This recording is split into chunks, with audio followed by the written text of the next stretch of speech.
சரி முடிஞ்சு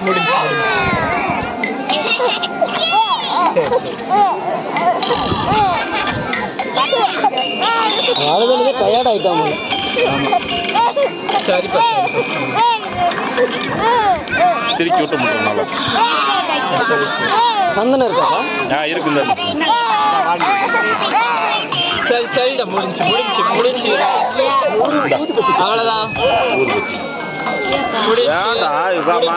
சரி அவ்வளோதான், அடிச்சிடலாம். விட்டு அடிச்சிடுவோம். மாமா வந்து அடிக்கிறேன்.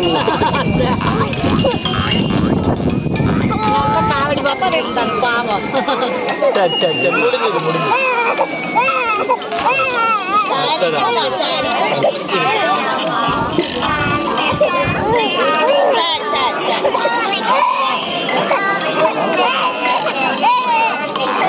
அவ்வளோ முன்னாடி